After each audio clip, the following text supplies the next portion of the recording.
سبيل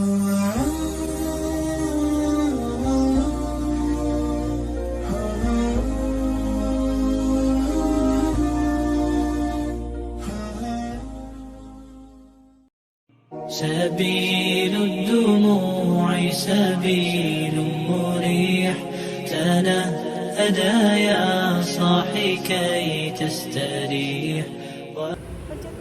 بسم الله الرحمن الرحيم. السلام عليكم ورحمة الله وبركاته. إن الحمد لله نحمده ونستعينه ونستغفره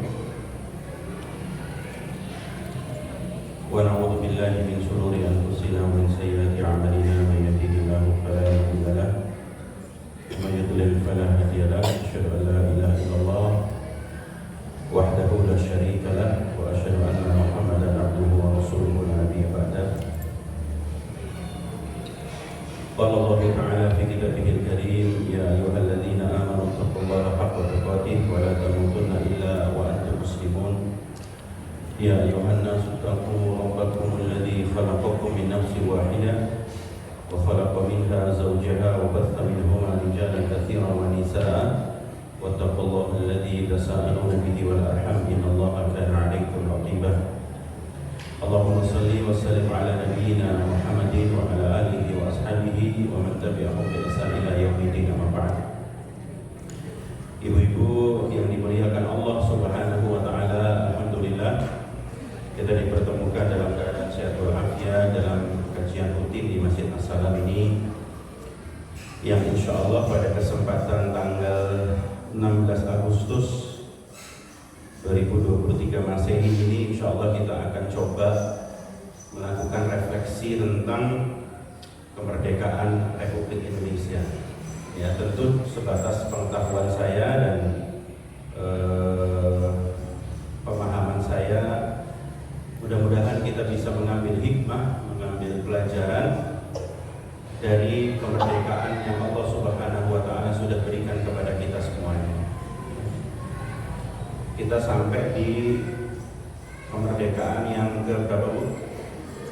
Ke-78.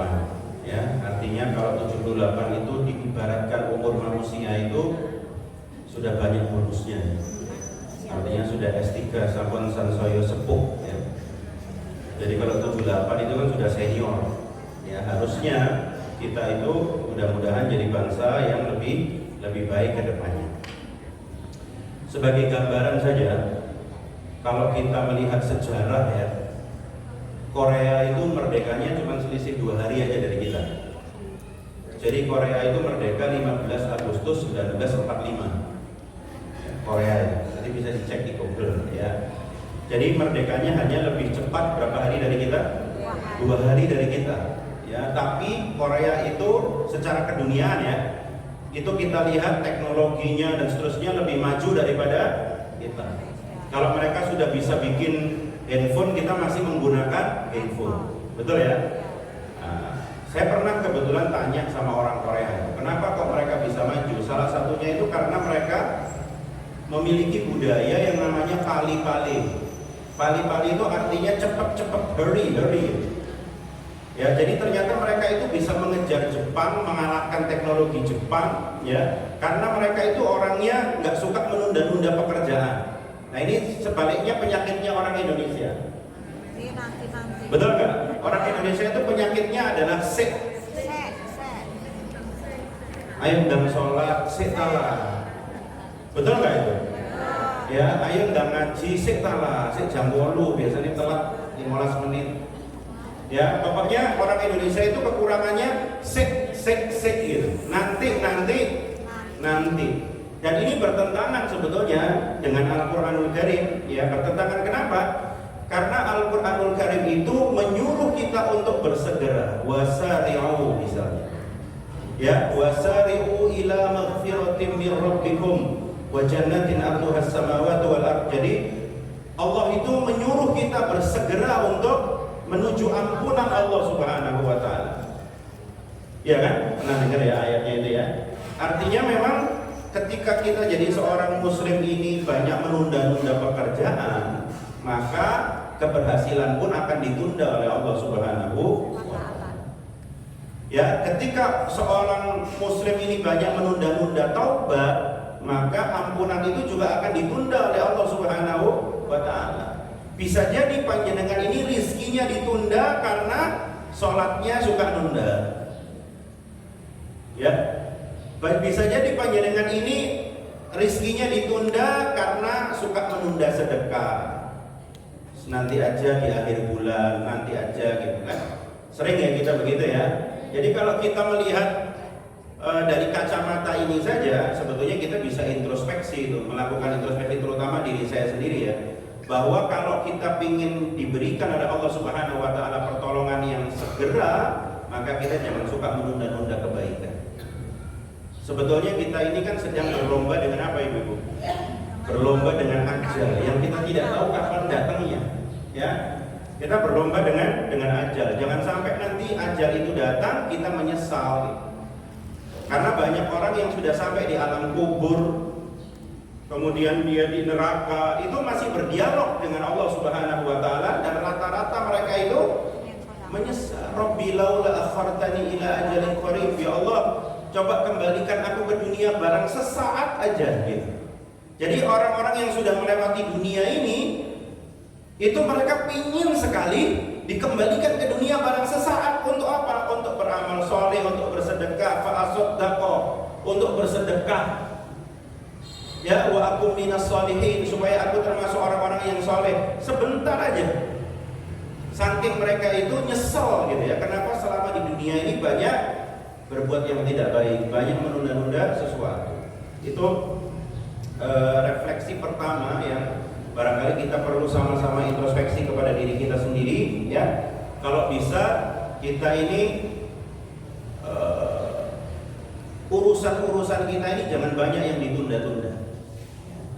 Nah, belajar dari orang Korea itu begitu ternyata. Jadi mereka itu nggak suka nunda-nunda, segera dilakukan gitu. Ya, beda sama saya, beda sama kita kan. Kita suka nunda-nunda pekerjaan, jadi nggak banyak selesai gitu. Dan biasanya kalau sudah numpuk-numpuk itu akhirnya apa Bu? Akhirnya stres sendiri kan? Betul nggak? Coba tanya sama ibu-ibu yang suka numpuk-numpuk pekerjaan itu. Setelah numpuk, nyesel sendiri, stres sendiri. Betul ya? Jadi kadang stres tuh kita buat-buat sendiri. Menunda nyaur utang, stres. Satu saat utangnya numpuk. Padahal sudah mampu bayar utang. Maksudnya utang puasa ini ya. Ya, maksudnya utang apa? Utang puasa. Suka nunda-nunda bayar utang puasa, nanti sudah bulan apa? Sabar, Rajab, Saban, bingung, betul kan? Ya, satu sisi banyak kebutuhan, banyak keluar kota, sisi lain harus sudah nyaur puasa gitu. Kalau utang uang sih insya Allah kalau jamaah salam ya ada juga ya, tidak banyak. Yang saya maksud itu utang puasa ya. Seperti itu. Baik, berikutnya sekarang itu tadi nggak saya masukkan di slide, itu baru keinget tadi baru ketika duduk di sini ya. Baik, yang saya siapkan materi pada hari ini, pertama kita harus tahu dan kita harus yakin bahwa kemerdekaan itu bukan karena kita yang hebat, tapi semata-mata karena pertolongan Allah Subhanahu wa taala. Karena kalau kita logika itu nggak mungkin Bu, bambu runcing itu mengalahkan tank, itu kan nggak masuk akal ya. Ketika keris bisa mengalahkan pesawat terbang itu kan nggak masuk akal. Baru ini udah hancur semua kita dari atas, betul kan? Kira-kira begitu. Makanya dalam pembukaan Undang-Undang Dasar 1945 itu ada kata-kata atas berkat rahmat Allah Subhanahu wa taala dan didorong oleh keinginan luhur dan seterusnya gitu ya. Artinya sebetulnya kita merdeka itu semata-mata karena pertolongan Allah, karena memang Allah Subhanahu wa taala yang berjanji wa kana haqqan 'alaina nasrul mu'minin. Jadi Allah Subhanahu wa taala itu berjanji akan menolong orang-orang asal dia beriman gitu. Ya, asal dia beriman dan memenuhi syarat-syarat dia ditolong oleh Allah Subhanahu wa taala. Artinya untuk ditolong oleh Allah Subhanahu wa taala, seorang manusia ini harus tahu diri. Dia harus memantaskan dirinya untuk ditolong gitu loh. Ya, paham ya? Jangan kita hanya berharap ditolong Allah tapi kita nggak memantaskan diri gitu. Ya, Contohnya memantaskan diri itu misalnya banyak-banyak beristighfar, ya kan? Itu memantaskan diri kita supaya kita ditolong oleh Allah Subhanahu wa taala, karena Allah itu hanya menolong orang-orang yang beriman.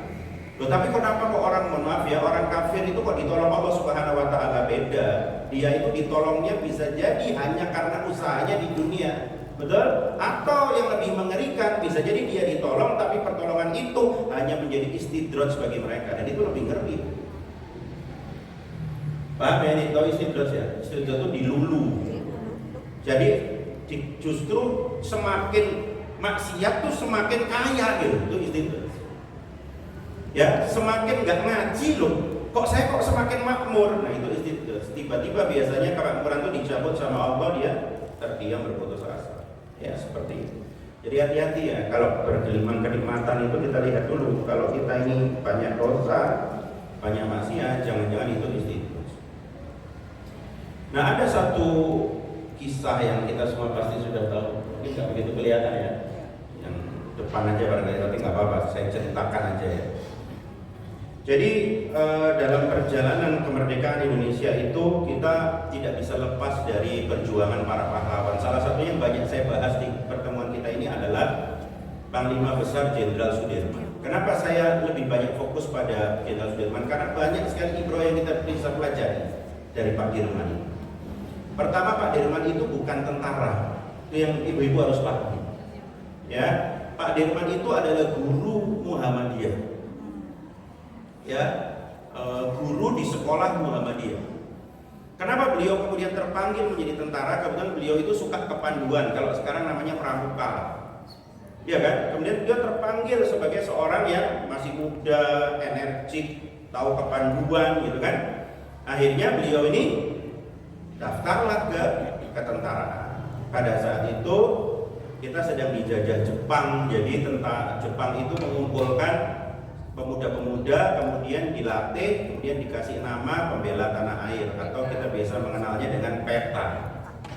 Ya, yang paling terkenal itu ya Pak Dirman, Supriyadi, yang sampai sekarang barangkali nggak jelas di mana beliau meninggal. Ya, jadi PETA itu hanya pelatihan militer sekitar 3 bulan saja, nggak lama. Ya, kemudian beliau berperang bersama dengan yang lain. Nah, singkat cerita, nah inilah orang baik itu biasanya ujiannya macam-macam ya. Makin baik itu makin banyak ujian. Ya. Akhirnya beliau diuji sakit TBC. Pada saat itu TBC, jangankan saat itu, saat ini aja Indonesia masih belum berhasil mengendalikan TBC. Kita itu nomor 2 sedunia, hebat sekali Indonesia dalam masalah TBC ya. Jadi kita itu nomor 2 sedunia, ya, yang bisa mengalahkan kita cuma satu, India yang bisa ngalahin. Ya, kita tuh luar biasa berprestasi dalam masalah TBC. Iya, ini sampai kemarin saya keliling-keliling kemana-mana, diminta Dinas Kesehatan Provinsi untuk ikut bantu pelatihan TBC ya. Jadi akhirnya kemudian Pak Dirman ini paru-parunya bermasalah, bahkan hanya satu paru-paru saja yang bisa dikatakan berfungsi. Ya, Pak Dirman ini sakit, Pak Dirman ini. Cuman ketika pada saat itu beliau diminta istirahat oleh Pak Karno di Jogja. Jadi pada saat itu kan ibu kota negara karena kondisi yang genting dipindahkan ke Yogyakarta, Ngayogyakarta Hadiningrat, ya, dipindahkan ke Yogyakarta atas restu dari Sultan Hamengkubuwono IX. Ya. Jadi pada saat dipindahkan ke Yogyakarta itu Pak Dirman menghadapi itu sudah dalam kondisi berat, sudah berat sekali, sudah betul-betul kelihatan sekali beliau itu menahan nyeri, sakit ya. Karena beliau menderita TBC itu. Sama Pak Dirman beliau diminta, udah Dirman kamu istirahat saja, kamu sakit. Apa jawaban Pak Dirman itu? Saya ini tentara. Ya, tugas saya adalah bergerilya, berperang. Maka kemudian ada satu fotonya beliau tuh lagi pelukan nama Pak Karno. Karno itu nggak kuasa menahan air mata karena ngelihat Pak Dirman ini. Ya. Dan pada saat itu mungkin nggak banyak yang tahu ya bahwa Pak Dirman itu diangkat menjadi panglima ketika usianya baru 29 tahun. Sangat muda sekali. Ya karena orang melihat Pak Dirman ini punya sesuatu yang berbeda. Apa itu? Ketulusan. Ya, jadi pada saat pemilihan panglima itu sebetulnya ada dua pilihan. Yang pertama, mohon maaf ya, saya jelaskan sejarah sedikit. Yang pertama itu dari unsur didikan Belanda. Kalau dalam bahasa sejarah itu tentara Kenil namanya. Pernah dengar nggak? KNIL. Ya, itu didikan Belanda. Dan dia tentara Kenil ini lebih jago berperang karena pengalamannya dan pelatihannya lebih banyak dibanding tentara peta yang didikan Jepang. Jadi antara didikan Belanda sama didikan Jepang itu rivalitas gitu. Ya, siapa kira-kira yang akan menduduki jabatan panglima? Ya, yang dijagokan dari pihak Kenil itu ya ada misalnya yang paling terkenal itu Urip Sumoharjo. Jadi Pak Urip Sumoharjo itu tentara senior sekali pada saat itu. Di bawahnya ada Pak Nasution dan seterusnya, itu tentara Kenil. Ya, sedangkan di pihak peta itu yang dijagokan Pak Dirman, masih kinyis, masih usia berapa? 29 tahun. Tapi yang terpilih jadi panglima siapa? Pak Urip Sumoharjo atau Pak Dirman? Pak Dirman yang terpilih. Jadi ini seperti Masya Allah ya, mengulang sejarah-sejarah Islam bahwa banyak panglima-panglima itu yang masih muda sebetulnya di Islam. Contohnya Ali bin Abi Thalib, Khalid bin Walid, itu panglima-panglima muda, betul kan? Bahkan pada salah satu peperangan ya melawan Romawi itu gugur 3 panglima senior, Zaid bin Haritha, Abdullah ibnu Rawaha, ya, Ja'far bin Abu Thalib, 3 panglima senior. Urip Sumoharjo-nya lah kalau di Indonesia meninggal. Yang menggantikan tuh Khalid bin Walid yang masih newbie kalau istilahnya sekarang, masih baru. Ya, dan dalam peperangan itu yang saya baca itu Masya Allah ya, Khalid bin Walid itu mematahkan 13 pedang. Satu pertempuran itu mematahkan berapa? 13 pedang, bayangkan. Jadi perang itu sampai putus. Ibaratnya ibu itu masak itu lajinya putul ping 13. Ini perang putus 13 kali. Tapi akhirnya menang Khalid bin Walid ya. Usamah bin Zaid itu anak-anak muda yang baru usia 17 tahun. Dan yang hebat seperti Pak Urip Sumoharjo yang legowo, Abu Bakar, Umar, mereka itu legowo kalau dipimpin sama anak-anak muda. Ini pelajaran juga penting ya. Jadi yang sepuh-sepuh ini jangan merasa kalau dipimpin anak muda itu apa namanya?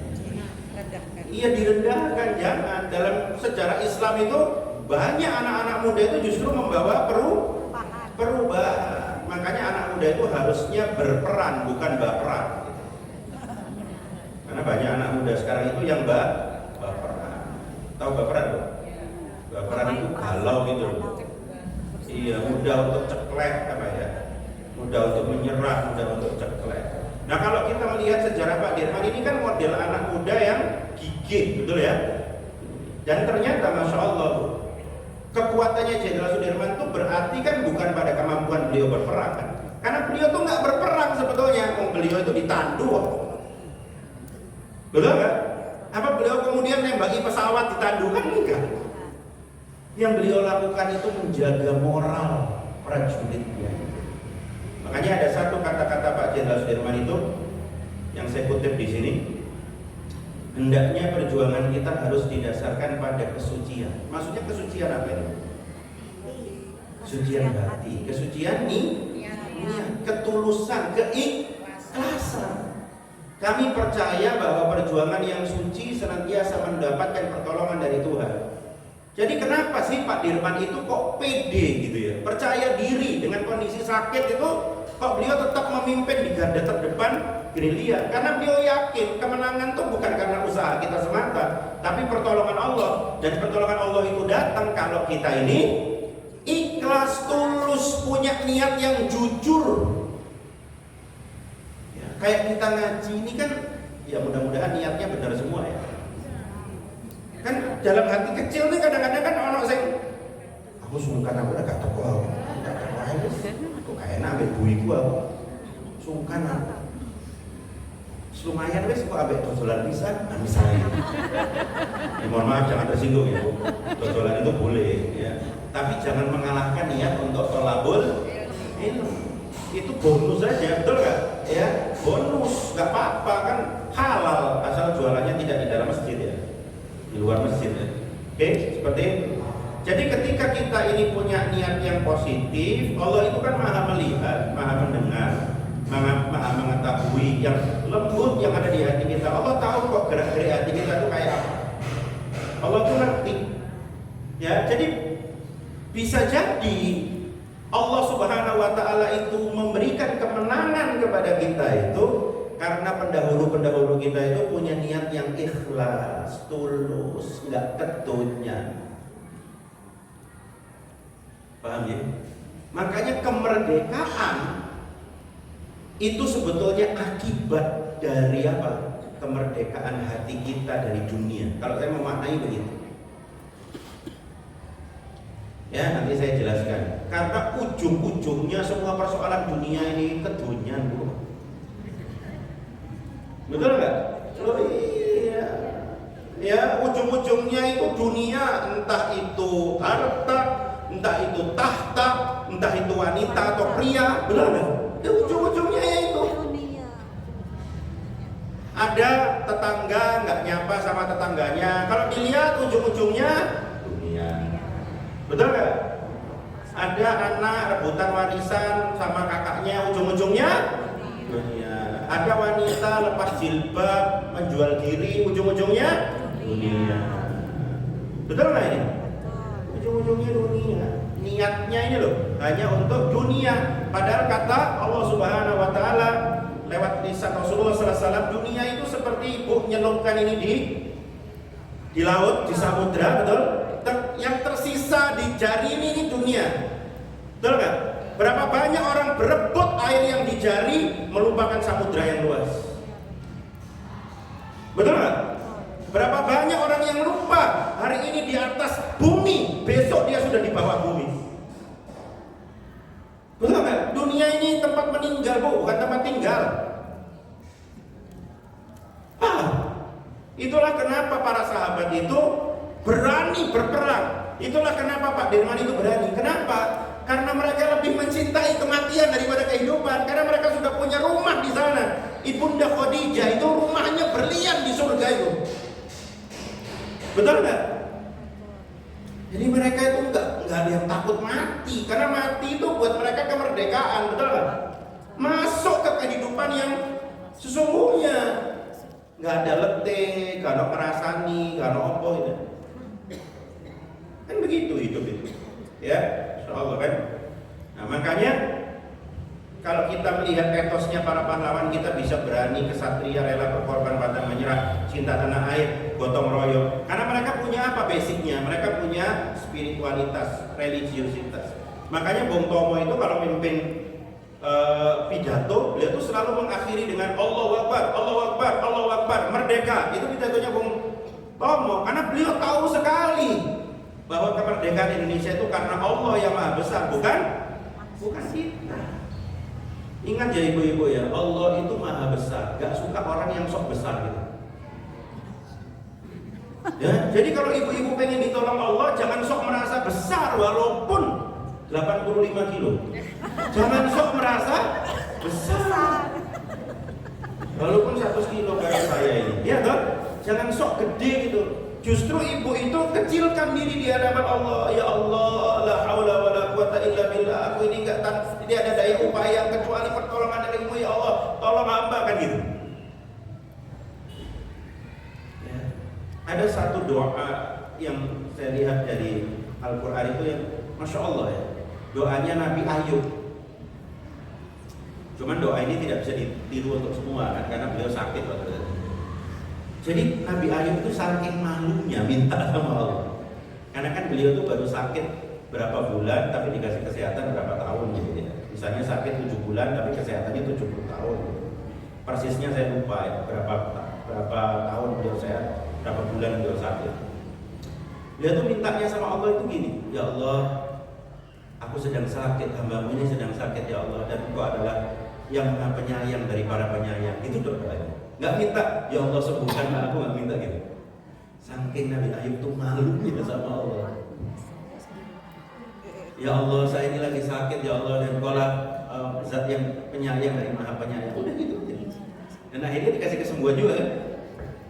Masya Allah. Ya seperti itu. Nah, ada satu hadis pendek diriwayatkan oleh Imam An-Nasai. Ini menjelaskan tentang kata-kata Pak Dirman tadi itu. Jadi Pak Dirman tadi kan mengatakan perjuangan itu harus dilandaskan pada kesucian, betul ya?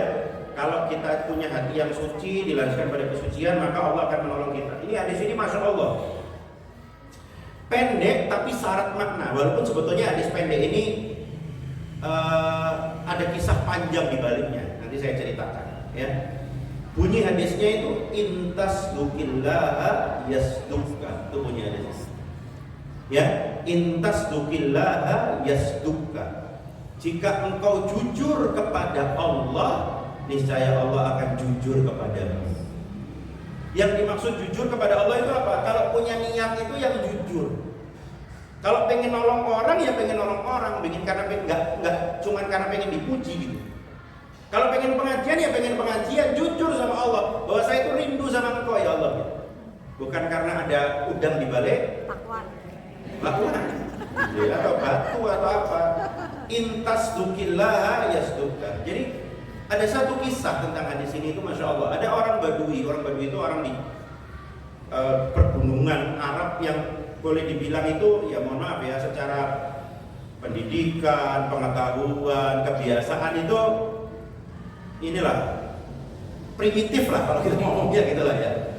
Nah kemudian menghadap kepada Rasulullah SAW minta masuk Islam karena beliau sudah beriman pada Allah dan Rasulnya, masuk Islam, diislamkan oleh Rasulullah SAW. Kemudian beliau minta, ya Allah sertakan aku dalam peperangan berjihad bersama engkau. Diajak sama Rasulullah. Satu saat ada pembagian ghanimah. Apa ghanimah itu? Harta rampasan perang. Ya, harta rampasan perang.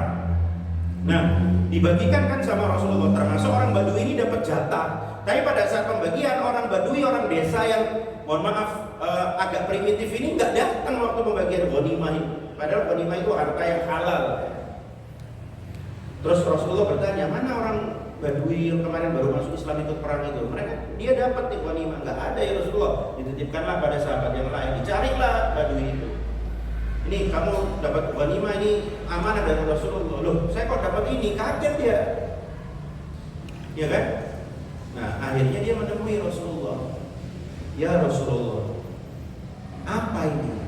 Loh, ini harta ghanimah. Kamu ikut berjihad, kamu dapat. Ya Rasulullah, saya ikut perang itu nggak pengen harta, kata si orang Badui. Saya itu cuma pengen ya Rasulullah ketika saya berperang, berjihad di jalan Allah, kemudian leher saya itu dia pakai jarinya ini, leher saya itu tertusuk panah, tembus. Kemudian saya terjatuh, saya meninggal syahid di jalan Allah. Saya cuma pengen itu ya Rasulullah. Kemudian Rasulullah mengatakan apa? Intasdukillaha yasduk. Jika engkau jujur kepada Allah, Allah akan jujur kepada kamu. Singkat cerita, dalam peperangan-peperangan berikutnya, biasa kan para sahabat yang mati syahid itu dijejerkan di hadapan Rasul, dilihat sama Rasul. Sampai pandangan Rasulullah itu pada orang Badui ini. Bukankah ini orang Badui yang waktu itu masuk Islam di depanku? Bukankah ini orang Badui yang pada saat itu sempat menolak ghanimah? Bukankah ini orang Badui yang ketika itu bercerita kepadaku bahwa dia ingin mati dengan tertusuk panah tembus dan dia meninggal? Iya ya Rasulullah, betul ya Rasulullah. Kemudian Rasulullah SAW mengangkat tangannya, ya Allah, di depanku ini ada orang ya Allah yang berjuang di jalanmu dan aku menjadi saksi atas perjuangannya. Ibu-ibu tahu Badui ini meninggal kena apa? Kena pedang, sabetan pedang, atau kena tombak, atau kena panah, atau apa? Persis panah itu seperti yang dia ceritakan pada Rasulullah. Saya pengen tertusuk di sini ya Rasulullah, tembus di sini, persis meninggalnya. Sebagaimana sabda Rasulullah SAW, intasdukillaha yasduka. Kalau kamu jujur sama Allah, kamu pengen begitu, nanti Allah pasti pasti akan membuat kamu menderita. Dia jujur sama Allah bahwa dia tuh perang cuma pengen kena panah, tembus, meninggal. Ternyata meninggalnya begitu. Ya, jadi Allah itu tahu, bener lah kamu itu pengen meninggal di Madinah, itu jujur lah.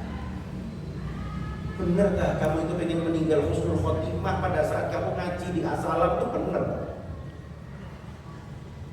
Bener gak kamu itu pengen meninggal saat kamu itu sedang baca Quran atau sedang sholat malam? Kamu bener gak pengen begitu? Allah tuh seakan-akan dialog sama hati kita. Kalau bener, intas dukillah yasduka, kamu akan mati ketika kamu ngaji nanti. Kamu akan mati ketika kamu baca Quran.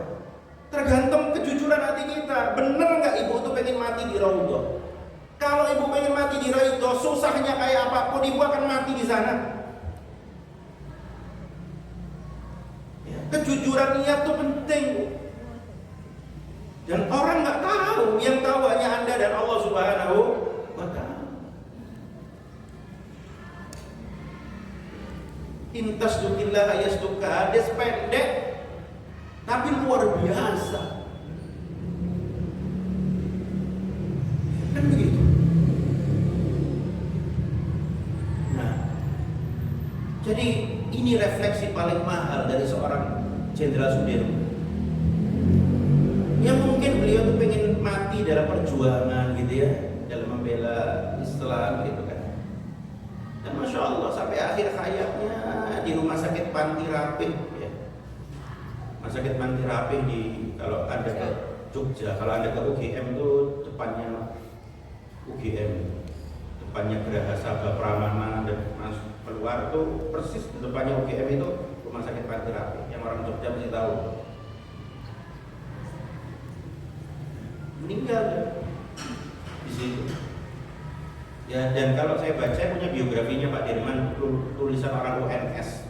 Jadi pada saat Pak Dirman itu diarak meninggal itu, ya, di makamnya jenazahnya diarak itu, ada satu jenderal Belanda itu sembunyi di balik kerumunan orang. Hormat jadi Pak Bro. Padahal musuhnya dia meninggal. Masya Allah, ada jenderal Belanda itu sampai gini, hormat kepada Pak Dirman. Seorang yang ringkih badannya, TBC, usia belum genap 30 tahun. Betul kan? Insya Allah. Kenapa? Karena dia punya kejujuran dan kesucian niat. Insya Allah.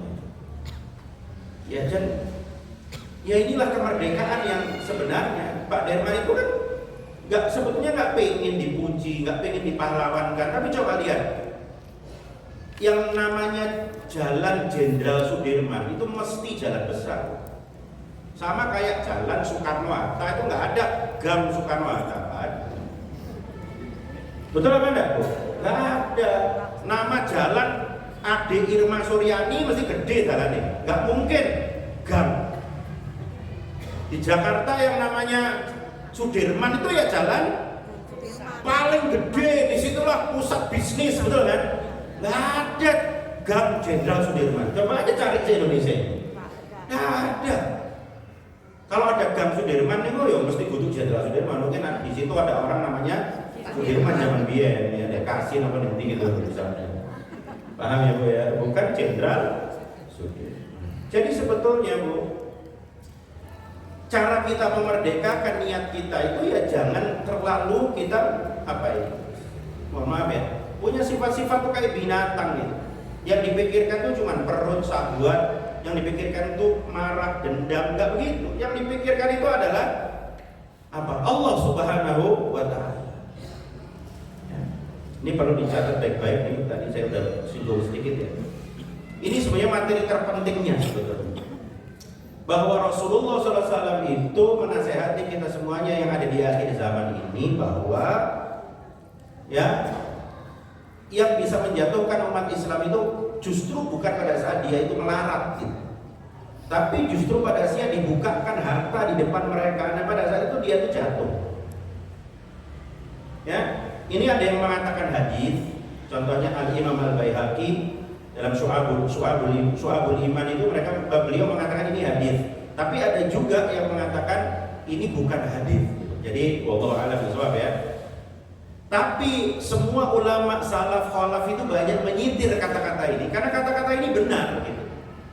Hubbud dunya ra'su kulli khati'atin. Cinta dunia itu adalah biang keladi dari semua kesalahan, semua maksiat, semua kerusakan. Itu ujung-ujungnya hubbud dunya. Ketika dunia ini sudah masuk di hati, nggak di tangan, betul ya? Maka pada saat itu Allah Subhanahu wa Ta'ala ogah menolong kita. Karena tempat di hati itu harusnya Allah, dan Allah itu maha pencemburu. Dunia itu boleh banyak, boleh kaya, cuma di tangan, nggak di hati, betul ya? Contohnya apa dunia itu di hati? Ketika dunia itu diambil, hati Anda cowel. Jadi cowel itu gimana sih? Sepeda motor hilang nih, koyok imane sih hilang. Loh iya, saya pernah kok kehilangan sepeda motor pas habis ngisi pengajian aja. Oh, ini beneran ini terjadi di Suhat, saudara. Loh, hilang. Karena topiknya pada saat itu adalah keajaiban sedekah. Itu langsung diuji. Langsung hilang. Ini lapor ke Polres apa itu waktu Rawaru. Hilang. Polsek.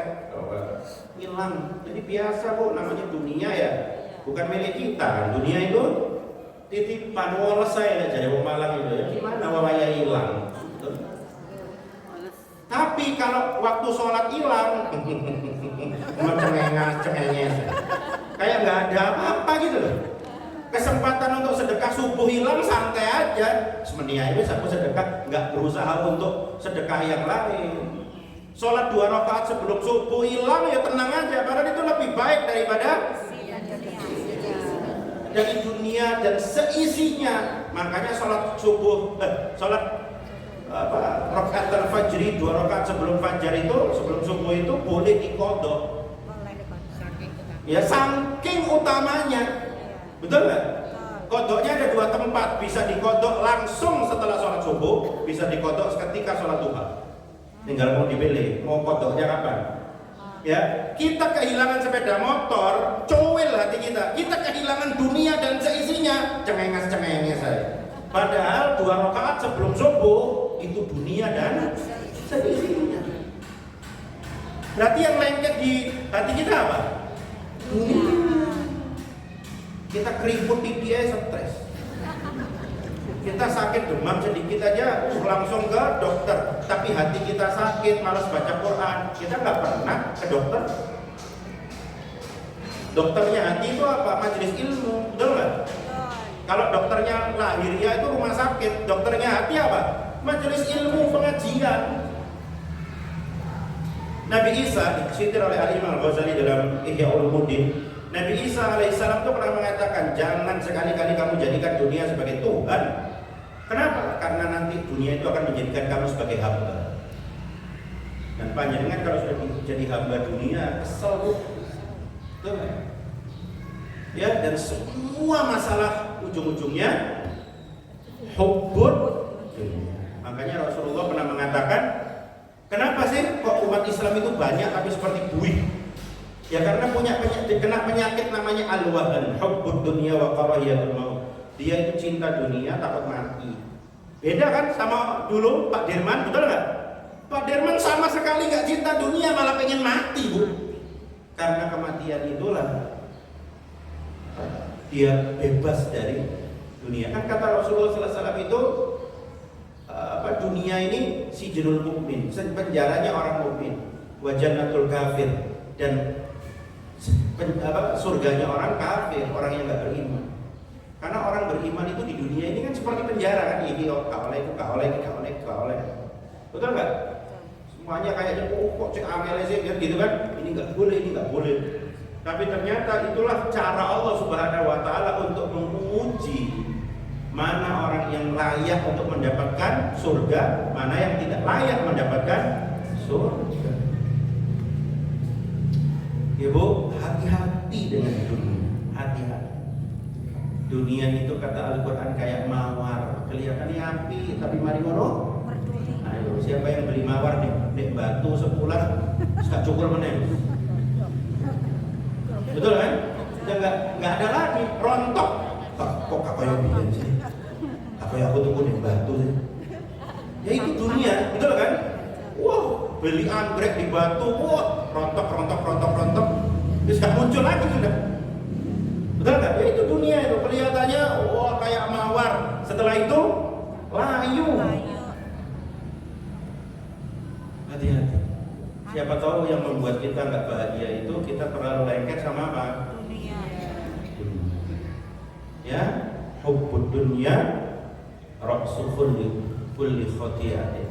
Maka cinta. Saya tidak mengatakan dunia itu tidak boleh. Cinta kepada dunia itu adalah pangkal dari segala macam masalah. Kemarin yang paling baru itu yang kita lihat, ada anak UI membunuh adik kelasnya. Sastra Rusia itu anak ada Lumajang sebetulnya sih. Yang dibunuh itu anak SMA-nya di Probolinggo. Jadi dia itu termasuk digadang-gadang orang tuanya karena sangat sedikit orang di Lumajang itu yang bisa kuliah di UI gitu. Bangga kan, seneng kan?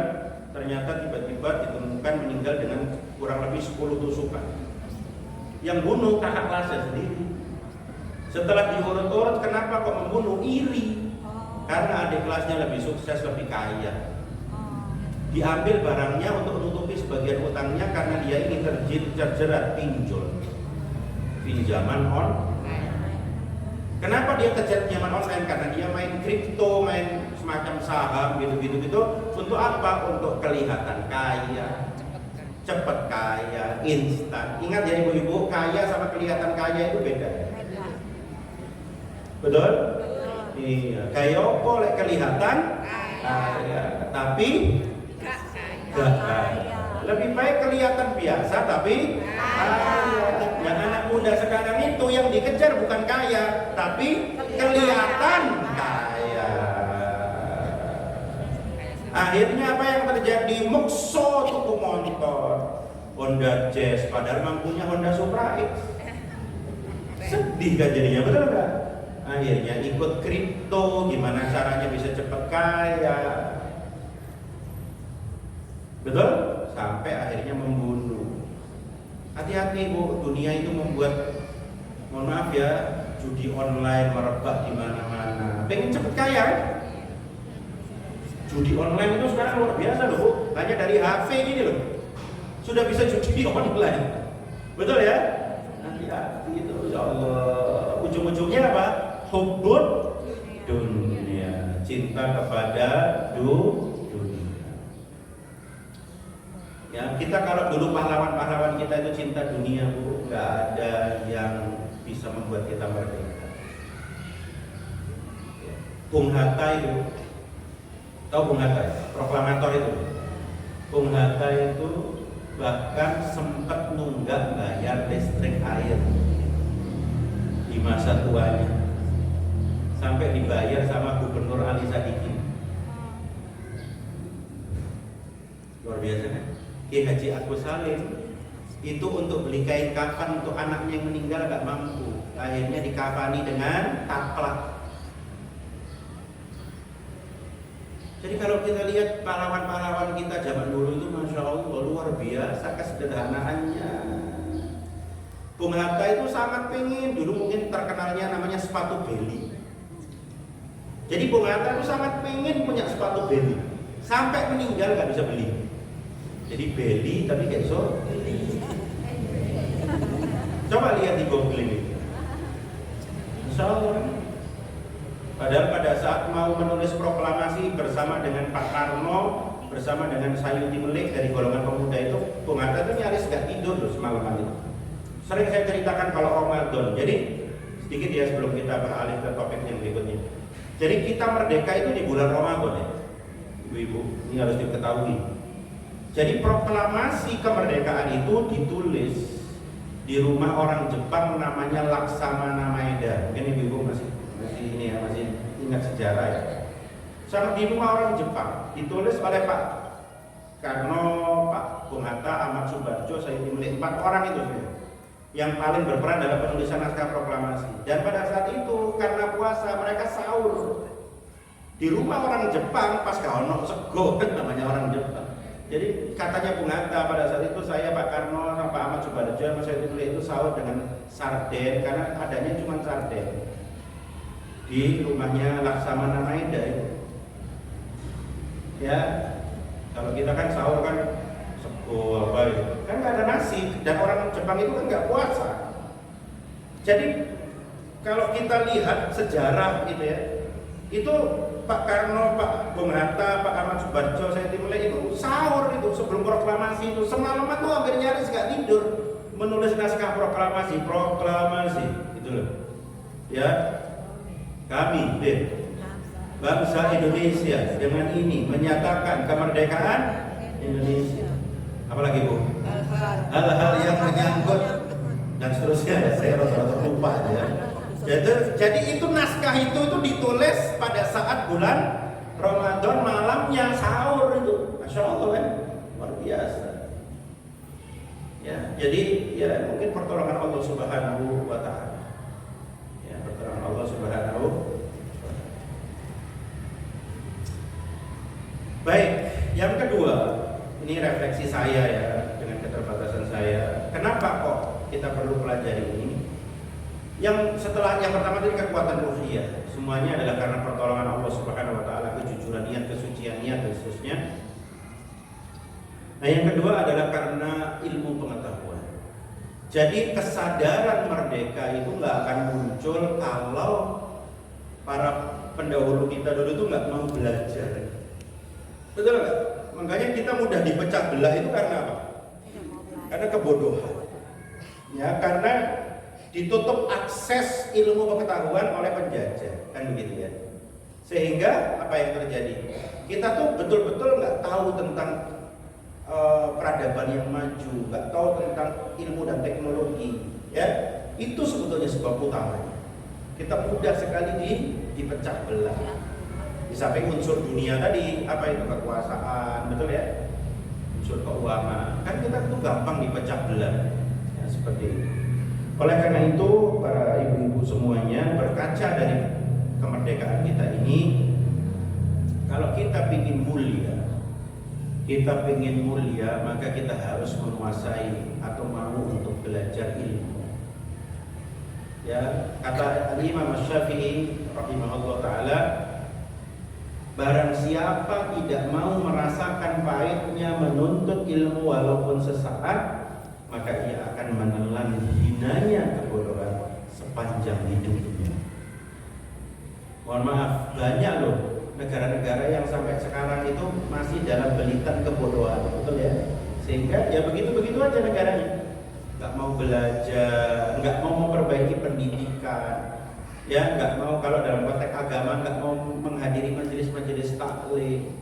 Ya dia harus siap menelan hinanya kebodohan. Jadi kenapa kita itu jadi bangsa yang dijajah bertahun-tahun itu karena apa? Karena kebodohan, itu kata kuncinya. Betul ya? Karena kebodohan, jahil. Ya, kalau di istilah agama jahiliyah itu dulu, zaman dulu itu jahil, kebodohan, gak punya ilmu. Makanya Islam hadir ini dengan satu pesan pertama dari Al-Quran apa? Iqra. Moco, belajarlah membaca. Ya, jangan sampai buta huruf. Terlebih lagi buta huruf Quran, betul? Ya, jangan sampai buta huruf Latin, ya buta huruf Quran. Jadi refleksi kemerdekaan yang kedua dari pemikiran saya ini, mari kita merdekakan bangsa Indonesia ini dari buta huruf Al-Quran. Itu penting itu. Ya, semua orang harus belajar Quran. Kembali karena kata Allah dalam sebuah hadis qudsi, Allah itu akan angkat satu kaum dengan Quran dan Allah akan jatuhkan kaum juga dengan Quran. Siapa yang mendekati Al-Quran, maka pasti Allah akan titipkan kemuliaan baginya. Iqra bismi rabbikal ladzi khalaq. Quran, ilmu. Ya, itulah yang menjadi syarat Allah Subhanahu wa Ta'ala itu akan memuliakan manusia di atas semua makhluknya. Ya. Dalam surah Al-Baqarah ayat 31 Allah Subhanahu wa taala berfirman, ini kisah tentang Nabi Adam, ya. Wa 'allama Adam al-asma'a kullaha. Ya. Dan dia Allah mengajarkan kepada Adam nama-nama benda. Jadi Allah itu ngajarin ini dunia ini terdiri dari, kalau kita dalam bahasa modern itu kira-kira terdiri dari atom, elektron, kira-kira gitulah. Ya, kemudian ada unsur kimia di dalam. Pokoknya semua di dunia ini dijelaskan kepada Nabi Adam. Tsumma 'aradahum 'alal malaikati faqala anbi'uni bi asma'i. Ya, haula'i in kuntum shadiqin. Kemudian kemudian mengemukannya kepada para malaikat, lalu Allah Subhanahu wa taala berfirman kepada para malaikat, sebutkanlah kepadaku nama-nama benda itu jika kamu memang orang-orang yang benar. Jadi malaikat itu ditunjukkan, ini loh Nabi Adam itu tak ajarkan nama-nama benda. Coba kalau bisa seperti Nabi Adam ini, malaikat nggak bisa. Karena malaikat itu kan makhluk Allah yang statis ya, nggak dinamis. Kalau kita itu kan dinamis. Al-imanu yazidu wa yanqus, imannya naik turun, punya nafsu. Kalau malaikat nggak punya, dan malaikat itu sangat sangat detail pekerjaannya ya. Kalau cuma itu ya itu single tasking. Ya, kalau kerjanya jaga neraka, ya jaga neraka, nggak rolling, besok jaga surga, besok jaga asalam gitu, nggak gitu. Ya, jadi kalau jaga neraka ya jaga neraka aja, saking taatnya. Betul nggak? Kalau kerjaannya misalnya malaikat Jibril kerjaannya ini kan wahyu gitu ya. Ya sudah, kerjaannya Jibril ya itu. Betul ya? Terus gitu. Membagi rezeki ya membagi rezeki. Seperti itu malaikat itu, ya. Nah, akhirnya malaikat kan mengakui kan bahwa keilmuan Nabi Adam ini ya itu yang membuat dia mulia. Akhirnya disuruh sujud kan. Wa idza qulna lil malaikati isjudu li Adam fasajadu illa iblis. Itu di beberapa tempat dalam Al-Qur'an. Salah satunya yang sering kita baca surat Kahfi ayat 50. Wa idza qulna lil malaikati isjudu li Adam fasajadu illa iblis. Malaikat diminta sujud kepada Nabi Adam dan semuanya sujud kecuali unsur dari iblis. Kenapa iblis nggak mau sujud? Karena sombong, hati-hati ya. Jadi Anda sok gede, makanya orang Malang itu kan bagus ya, pinter oleh tapi ojo pinter, itu buat saya bagus. Ayu oleh tapi ojo iki elek kemelek. Ya, jadi ayu oleh tapi ojo, pinter oleh tapi ojo. Ya. Kembali ke sini, jadi ilmu itu memuliakan manusia. Jadi kalau kemerdekaan itu bisa memuliakan manusia, maka kemerdekaan Indonesia itu tidak akan pernah kita raih kalau kita nggak pernah jadi bangsa yang pinter. Betul ya? Kan Pak Karno pinter kan, Pak Karno itu luar biasa, lulusan ITB, menguasai banyak bahasa, Bung Hatta, betul ya? Orang pinter-pinter ketika sudah punya kepinteran itulah berubah cara pandangnya. Karena memang ilmu itu bisa mempengaruhi cara kita bersikap, cara kita untuk memandang dunia dan seterusnya. Ya. Karena itu ibu-ibu terus bersemangat dalam menuntut ilmu, ya. Walaupun sudah umur sudah tua, tetap bersemangat menuntut ilmu. Niatkan semata-mata karena Allah. Karena ilmu itu cahaya mengeluarkan kita dari kegelapan. Ya, walaupun mungkin mohon maaf ya, kadang-kadang ya yang dibahas itu iku-iku ya nggak apa-apa. Emang manusia itu perlu diulang-ulang, dicas lagi. Kat biar kok bahasanya ku sabar ya, memang banyak dengan kurang sabar mungkin. Makanya ditemukan ustaz tuh bahasanya sabar. Enggak, aku sabar, cari sopa bukan sabar. Nah itu ngomongnya aja sudah enggak sabar. Iyo aku kan wingi ku jadi ketemu ustaz tuh topiknya sabar ya, banyak dengan gak sabar untuk ilmu. Betul enggak? Lo kan begitu kan? Kadang-kadang kita tuh ditemukan tuh ini aja. Ya. Seperti contoh gerakan Muhammadiyah. Kenapa jadi besar? Karena Kiai Haji Ahmad Dahlan itu terus-menerus ngajinya tiap hari itu mengulang-ulang surat Al-Ma'un. Sampai berapa tahun? Bukan bulan loh. Tahun, betul nggak? Sampai muridnya itu, Yai, kok bahas Al-Ma'un terus? Jawabannya itu, lah kamu belum ngamal no. Betul nggak? Nah, ibu kuat tak bahas Al-Ma'un terus seminggu Al-Ma'un. Ya kan? Al-Ma'un itu ar-ra'aital ladzi yukadzibu gitu ya. Fadzalika alladzi yad'ul yatim. Coba ibu sebulan ini aja ya ketemu anak yatim belum? Hah? Belum. Mono jaluk ganti-ganti topiknya. Jadi maksudnya Kiai Haji Ahmad Dahlan tuh coba kamu tuh sabar. Betul ya? Sudah belum kamu seminggu ini ketemu anak yatim, mengusap kepala anak yatim? Sudah belum? Sudah belum ngasih to'amun miskin, makan orang miskin? Udah bu? Belum. Itu berarti perlu ngaji Al-Ma'un bu Ani. Perlu ngaji apa? Al-Ma'un. Terus amalkan tuh sebulan, betul? Nanti ketemu lagi sebulan Al-Ma'un lagi.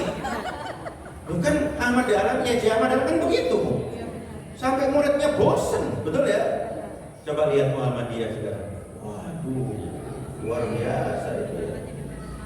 Sekolahnya di mana-mana, betul? Panti asuhannya di mana?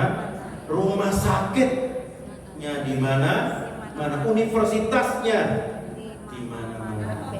Hotel pun ada di Jogja. Apalagi bu?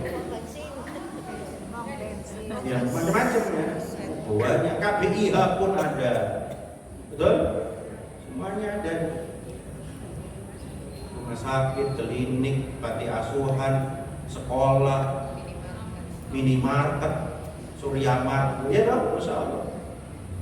Ya, itu kan hasil dari Al-Ma'un yang diulang-ulang. Jadi nggak apa-apa bu, jangan bosenan gitu. Ini bahas sholat, karena topik dia mah. Padahal sholatnya kita masih segitu itu. Ya, moro-moro udah kowe salah. Perasaan baru takbiratul ihram. Berarti mulai takbiratul ihram sampai salam itu udah mikir yang lain itu. Rakaat pertama mikir utang, rakaat kedua mikir anak, rakaat ketiga mikir keriput, rakaat keempat mikir bodoh. Jadi rakaat itu tiba-tiba salam. Kaget. Ya betul ya bu ya. Kaget. Mari kita alhamdulillah. Ya bu ya. Nah ini saya tambahkan sedikit. Hati-hati, ada ilmu-ilmu yang nggak bermanfaat. Makanya menuntut ilmu itu perlu diulang-ulang itu begitu. Jangan sampai ini 4 ciri ya. Kalau panjenengan ngaji tapi mendapatkan 4 ciri ini, istighfar yang banyak, termasuk saya. Makin berilmu, makin malas beramal. Itu hati-hati.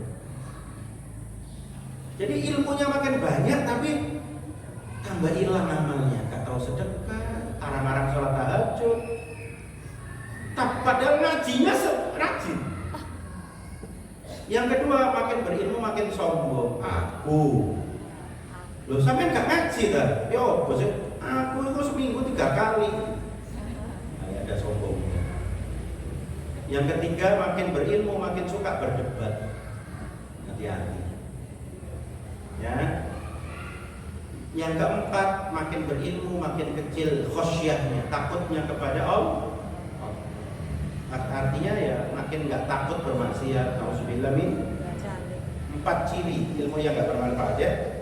Makin berilmu makin sedikit beramal. Makin berilmu makin makin berilmu makin gemar makin berilmu makin kecil rasa takut kepada Allah. Hati-hati kalau sudah kena ini, takutnya nanti ilmu kita tidak bermanfaat. Kira-kira begitu. Terakhir, jadi ada kita 9:30 kita akhiri karena ada sholat jenazah setelah ini. Jadi mohon maaf sekali Jadi mungkin kurang 10 menit kita akhiri tanya jawab ya kalau ada. Yang terakhir refleksi kemerdekaan adalah apa yang disebut dengan sabat. Sabat itu kokoh pendirian. Ya, kokoh dalam pendirian.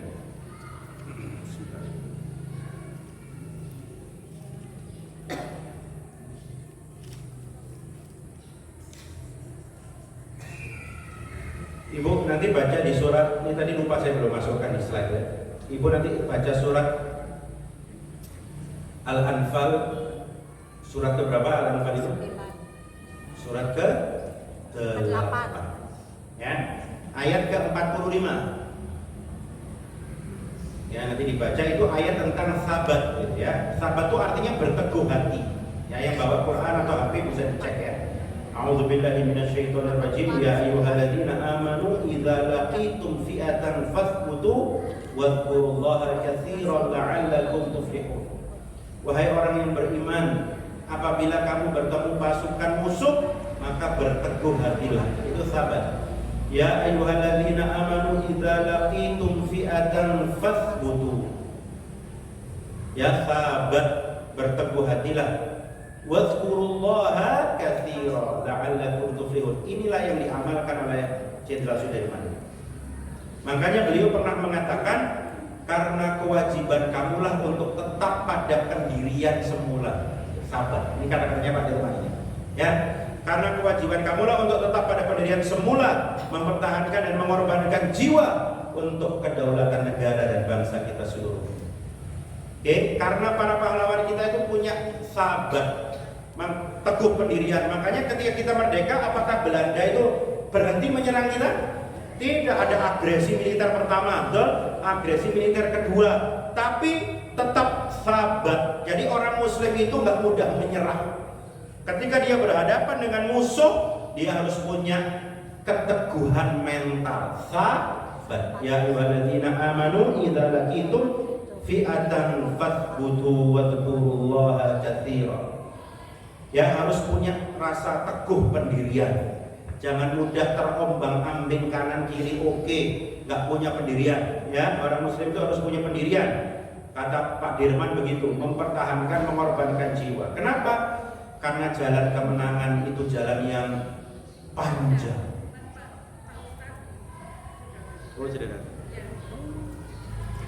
Oke, kita hentikan aja ya. Kita cukupkan karena akan ada sholat jenazah. Mudah-mudahan bermanfaat pertemuan kita pada kesempatan ini. Pas, mudah-mudahan ya, 3 hal sudah saya bahas. Kita mudah-mudahan satu saat dipertemukan dalam keadaan yang lebih baik. Kita tutup dengan doa kafaratul majelis. Subhanallahumma wa bihamdika asyhadu an la ilaha illa anta astaghfiruka wa atubu ilaik. Saya mohon maaf jika ada kesalahan. Assalamualaikum warahmatullahi wabarakatuh.